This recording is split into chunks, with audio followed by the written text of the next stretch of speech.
Established 2009. Hello! I'm Arran. And I'm Carl. And together we are the Arran and Carl Show! Now, today we are kind of reviewing and giving our thoughts on the Power Rangers Once and Always, or Mighty Morphin Power Rangers Once and Always 30th anniversary special episode, which is on Netflix, which we watched this morning, didn't we? Yeah, you've watched it lots of times since it came out earlier this week. Yeah. And I watched it for the first time today with you.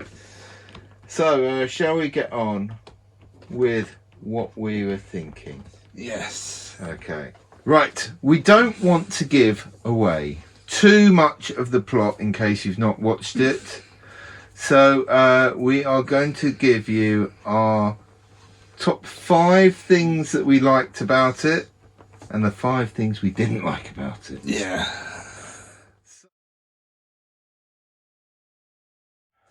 So my number one thing I liked about it the most is, well, they brought back the original music, which was done by Ron Wasserman, which I think was a great thing to do, and kind of a great nostalgia thing as well.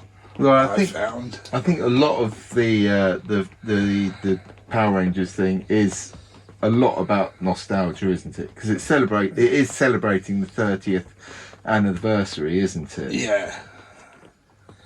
Because I remember, because I was talking to Bob and Skull recently on Facebook. They didn't realise when the first season aired that it would last this long. They thought it would last 2, maybe 3 seasons. Yeah, well, that is often the way with children's TV shows, and at the time it was aimed at children, wasn't it? Yeah.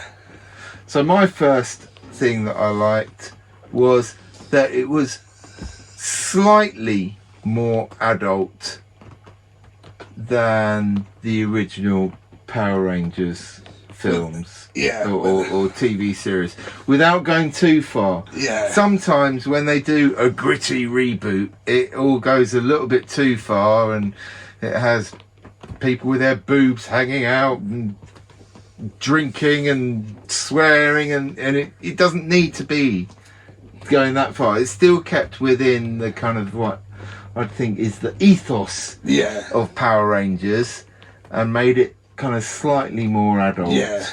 Because to be honest, technically it's still a kids' TV show. Yeah, well, it's definitely still aimed at kids, but because it's been going for 30 years, there are a lot of adults who have a very special place in their hearts for the Power Rangers. Yes. And there's people like you have a very special place in their Power Rangers for their heart. My number 2 thing I really liked about the film is the more up-to-date morphing sequence. I mean, it's still kind of keeping with the original, but it's more up-to-date, which I really like, because, well, to be honest, this is the 21st century, not the 90s. Yeah. So, what was yours? My second thing that I liked is, like, I'm not a huge Power Rangers fan, but from knowing Arran for as long as I have picked up quite a bit of knowledge about the Power Rangers. So I really enjoyed looking out for the little Easter eggs that were hidden within the film. There was stuff like the Bulk and Skull billboard. Yeah. And there's a bit where he does hip hop kaido. Hip hop kaido. Yeah. Hip hop. Yeah. The breakdancing kung fu. Zack's thing. Yeah. Zack's thing. and stuff like the juice bar looking like it did in the original series. I think that was quite, and I'm sure there's a lot of other things that I didn't notice. But to be honest, I did notice one thing as well. What was that? There was an episode in Mighty Morphin back in the day where they were on a TV show, and the presenter of that show was a guy called Harvey Garvey, and his gravestone was in it, and that was the gravestone that was destroyed by the mighty Minotaur. Oh, right. Oh, well, that's a good bit of spotting there. Yeah. My number 3 thing I liked was the fight scenes. It was kind of modern, but also a nod to the original style. And Trini's daughter in it, the girl they had play Trini's daughter, Min, did Trini's praying mantis kung fu, which I thought was also a great nod. So yeah, I just thought the fight scenes were absolutely amazing. And also another thing I really liked was they've remade the Power Ranger suits to make them look more modern. Oh, okay. Because if you get a close look at them, they've actually got diamonds all over them. Yeah. Anyway, what was yours, Cal? Mine was, I like the fact that the special effects were a lot better. Yes. Kind of Power Rangers generally was a guy in a rubber suit. It's pretty well known. I mean, more for the like laser shooting and explosions and things like that. I think generally they were pretty well known for not having the greatest of the special effects. Whereas now, I think they were a lot better at their special effects. Yeah. And they looked a lot smoother, and yeah, they were a lot better with their sparks and when various things happened. But then I think, technology has got better, and being able to do those kinds of effects has got cheaper as well. My number 4 thing was seeing Alpha again.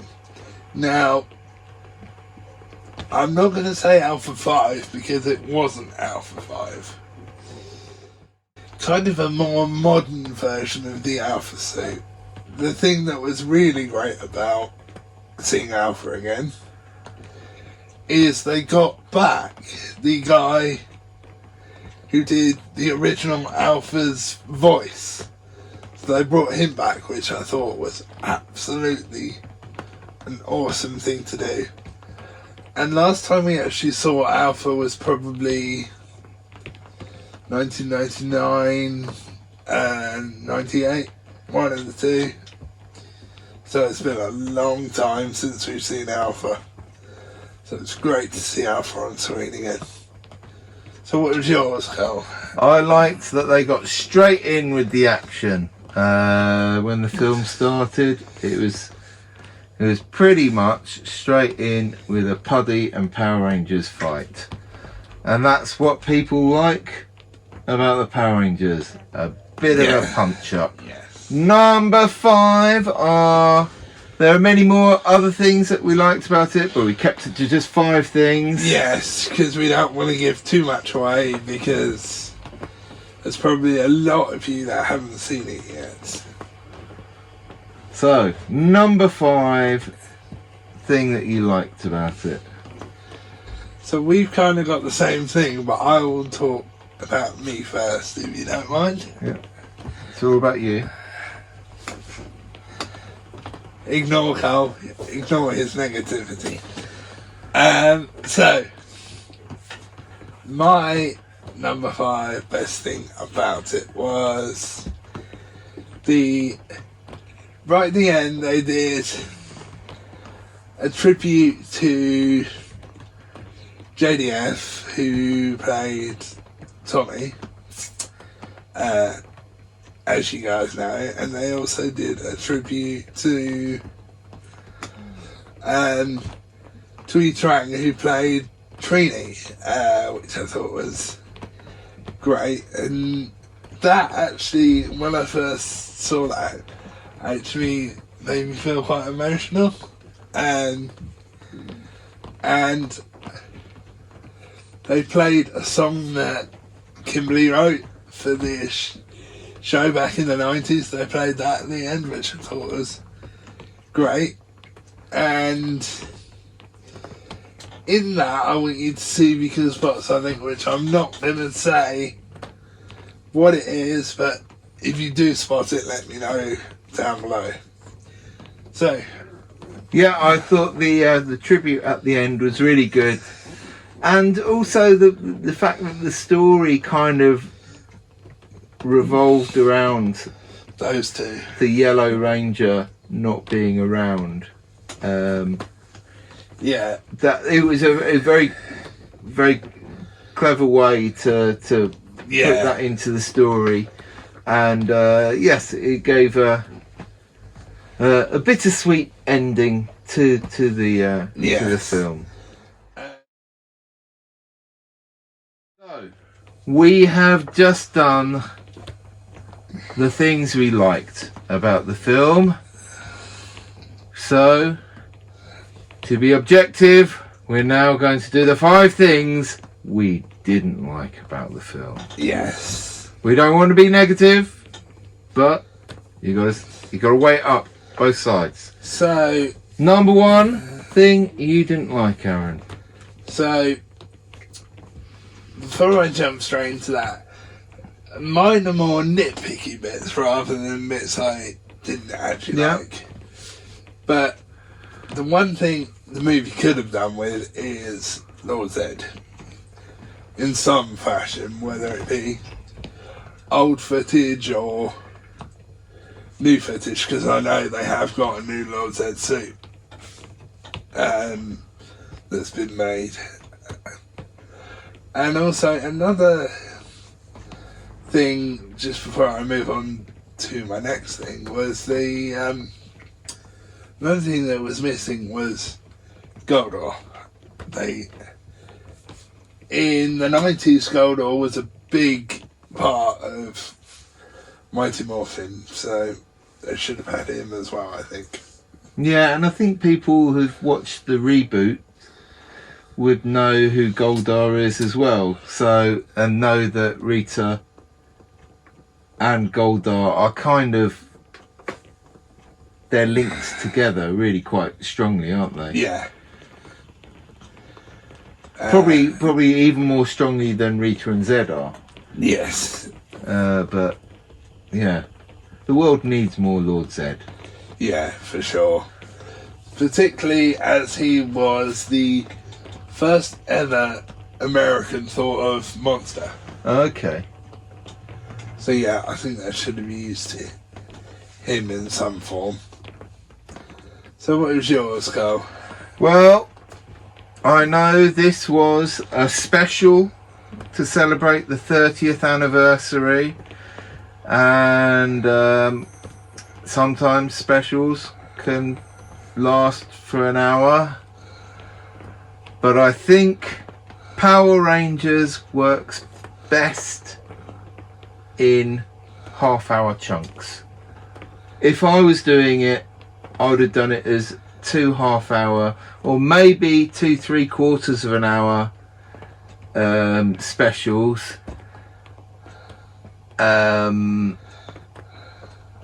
rather than 1 hour long. It didn't quite do it for me. There may have been little bits where there may have been a little bit of eye blinking going on, which is a shame. Yeah, it was just too long. That's all I can say really. A bit too long. So my next nitpicky thing was not enough tributes to Ernie, the juice bar owner, because they had the juice bar, which I thought was great, which I actually saw a video and a picture of the set being built for that. But I think they could have done a bit more of tributes to him, because specifically one specific thing, because I know from talking to Walter Jones, who was the original Black Ranger, I know from talking to him at Morphin, I know he owns the original Ernie's Juice Bar sign from the original set. So I think there should have been a bit more mentioning of him, and also the actor that played him, who is sadly no longer with us, but yeah. So I think there could have been a bit more mentioning of him. So what was yours, Carl? My one was this Power Rangers film. It's got the Power Rangers as if they carried on being the Power Rangers in Angel Grove. So they're all older, and it had them all being sort of like, they're no longer teenagers with attitude. They're middle-aged people with attitude. But it would have been quite good if they'd have kind of played on this, them being middle-aged and a bit older, you know. So when they come out of their suits, they were like, "Oh, my back! Oh, oh!" Has anyone got some Voltarol? Oh, oh. I think that would have been quite good, and you know, it would have. I think it would have added a nice little bit to the story to have, you know, they're still the Power Rangers, but they're also people as well. Yeah, because in real life the actors are in their 50s. So I kind of agree with you to a certain extent, but the whole my back thing, I don't agree with that. Well, you know, just something, you know, it's tricky. It's running a fine line. You don't want to be disrespectful to the actors, not to the actors, to the characters in the story, but also you do want to add that sort of element of realism, and I think that could be a good part of the storyline of, like, you know, maybe a Power Ranger is going to do something that they would have just leapt at as a reckless teenager, but now they're a bit older, they're kind of a bit more, no, I can't just jump off there, you know, my knees, yeah. And how they get past that, I think that would have been a nice little addition to the story, just a little bit of spice on the story. Yeah. We're up to number 3 on our niggle list. What is your third niggle about the Power Rangers? Yeah, so my third nitpick, or niggle as Carl calls it, is the command center. Because I kind of I prefer the original command center. I think the inside of it was great, but I would have preferred if they'd used footage from the old command center from the outside. Now, I get that this is a 30th anniversary kind of modern version of it, but I would have much preferred the old one to be used. But the inside set was great. I really liked the inside set. Yeah, for me it would have been the command center, and also you can quite clearly see, and this is only a nitpick for me, you can quite clearly see that the command center, the outside of it is CGI. But yeah, that's just a nitpick for me. But yeah, what's yours, Carl? Well, I think possibly my favourite characters in the Power Rangers are Bulk and Skull. They were good comedy relief. They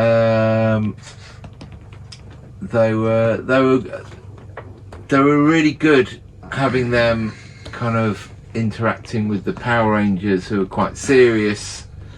And then being silly. Yeah, and yes, they were very good. They added to the story. They added an important part to the story. They were the fool, the comedy duo in it. They were the kind of that represented the everyman, the clumsy everyman.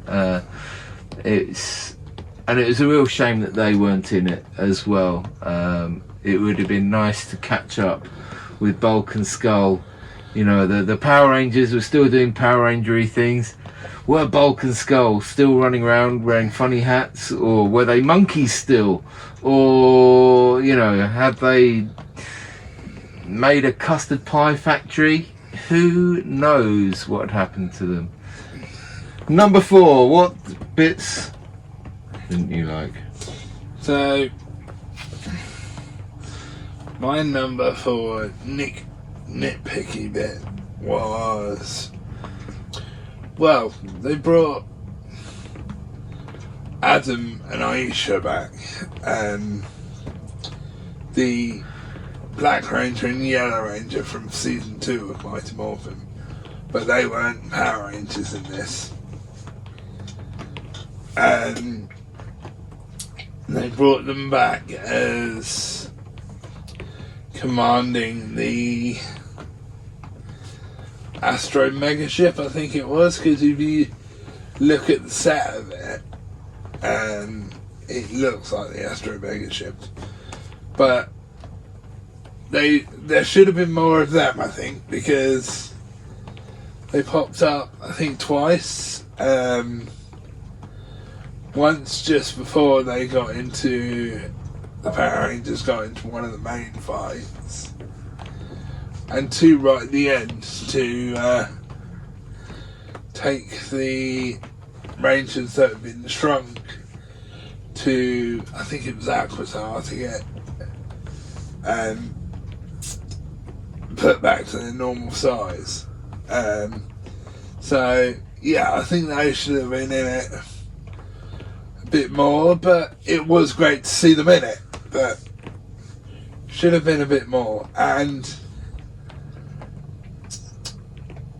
I'm not going to say what this is, but look, see if you can spot what their outfits are. But I'm not going to say. But yeah, what was yours, Carl? It kind of follows on from there not being Bulk and Skull. There wasn't enough comedy in it. One of the things that I like about Power Rangers is there's comedy, there's funny bits. I think it helps tell their story.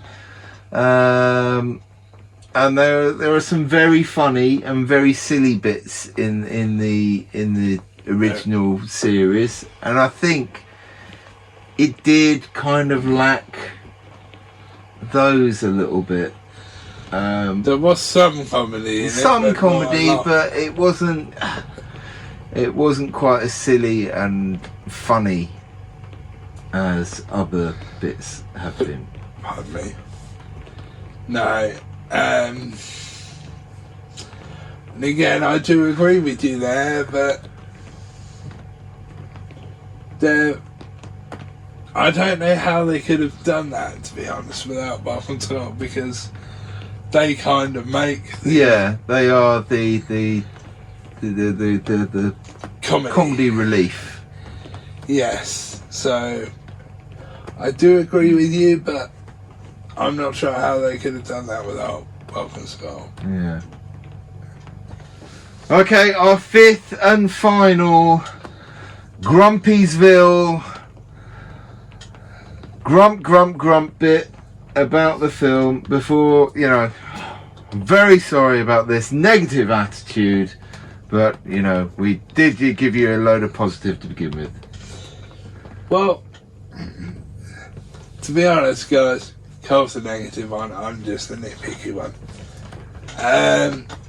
But yeah, mine was, I love the way they had the putties in it. And I loved that. I thought that was absolute genius. But if you listen to the noises the putties make, it's kind of like the original, but I hate to say this to the people that were doing the noises, but it wasn't the original. It was, I much prefer the original. I would say the noise we got was meh, really, but it worked, so I can't complain, because you could still tell it was putties, but somehow I think they should have used the original putty noises. Oh, yeah. My fifth and final thing was a big part of Power Rangers is kaiju, which is giant robots and monsters fighting in a city, crushing buildings, explosions. Yeah.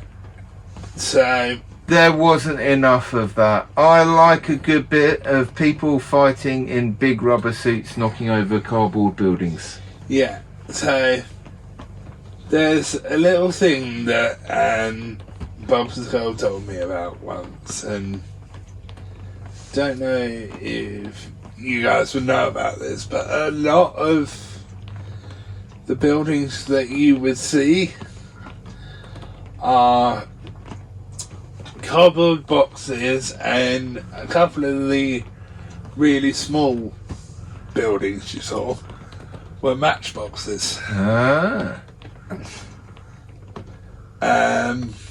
So yeah, I do agree with you about that, and also on that subject I will add this. They had the two Snizzard and the Mighty Minotaur,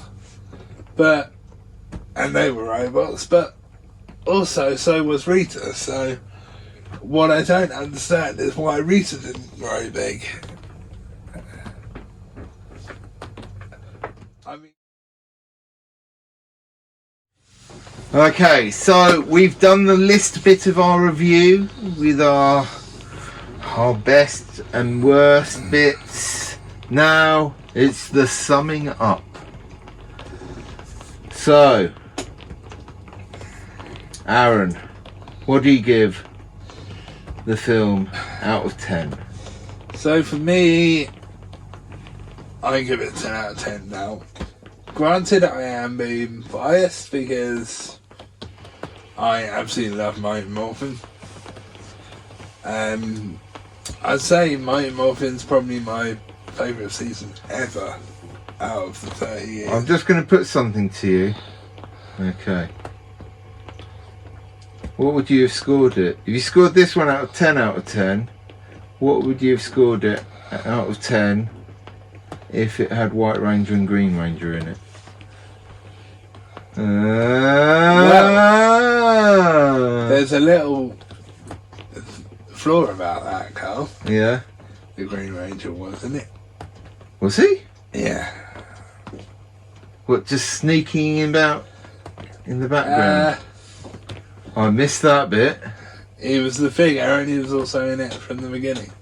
So he was shrunk down in the battery thing. Yeah, and then the first fight you saw, you did see him. Oh, wow. So he wasn't it. He wasn't it. All right, okay, I'll take back. The White Ranger wasn't. Yeah, so was. if the White Ranger, White Power, White Tiger, White Ranger. Carl, you're going to crack the camera, Liz.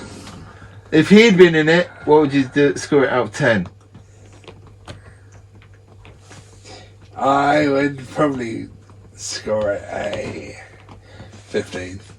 15 out of 10? That makes no sense, does it? Oh, wow. This scoring system means nothing. Oh, if there's a possibility of getting 15 out of 10, what? It still would have been 10 out of 10 for me. Okay. And one more thing about the Green Ranger and that being in it is they did use snippets of JDF's voice. Okay. Like I thought they were going to. And same with Amy Jo and Trini, actually. Which I thought was a great thing, but yes, so the Green Ranger was in it. Did you not notice? I didn't notice that. I'm a bit annoyed at myself now. What a muppet I am. You were asleep. I wasn't asleep at the beginning. I bet you were. Anyway, what's yours, Carl? So I'm gonna give it a 7 out of 10. What's the reason? Partially down to it was too long. I think it was too long. So that was a big part of it. To keep the story it had going for that hour, it kind of got a bit too stretched for me. I did enjoy the fact that the Rangers were all adults now. I like that. But it just, there was a certain something that was just out of reach for me. I admit I'm not getting the retro nostalgia kick from it because I wasn't a fan of the Power Rangers to begin with, so I'm not getting that bit of it. But I don't think I'll be watching this again. I know you'll be watching it again and again and again. Well, I've probably watched it about 7 times already. Yeah. Whereas the other day I did watch the reboot film on my own for no apparent reason, just to watch the film. And I think comparing the two, because to me they're the nearest comparisons, I think I prefer the reboot. I think it trots along a bit better as a story, whereas like I was saying, I think it could have worked better if they'd done 2-3/4 of an hour episodes. I think it could have worked better like that. But I'm not a film director. I'm not a film writer. I'm just some idiot on the internet. As well, with the reboot, as you just said, it's a completely different company that did it. Yeah. It wasn't Hasbro. I get what you mean, and I know it's a bit harsh, 7 out of 10, but I'm a harsh, mean man. To me, I have to disagree, but to be honest, like you said, you weren't a fan to begin with, and so I'll let you off this time. Okay. Right, let us know what you scored the Power Rangers Once a Power Ranger. Once and always. special on Netflix. Let us know what you scored it on 10 and give us your 5 favourite things and 5 least favourite things about it in the comments down below. It'd be lovely to hear from you. And also, guys, if you would like to see a sequel, put it in the comments down below. Yeah. Because me personally, the way it ended, I would love to see a sequel. Because the way it ended, I think, was just leads up to a sequel. Now, if we did get one, I don't think it'd be for a few years, but I have a feeling we will get one. Let's keep our fingers crossed. And if I can, I will put the link to it on Netflix in the description below.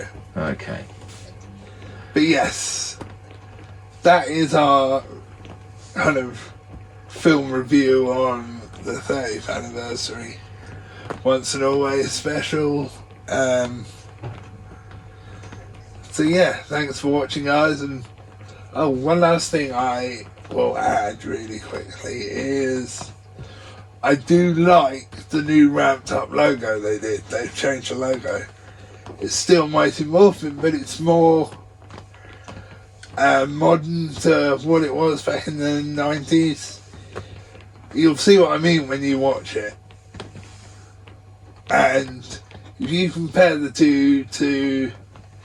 So if you compare this one, the new one, to the 90s, you will notice a difference.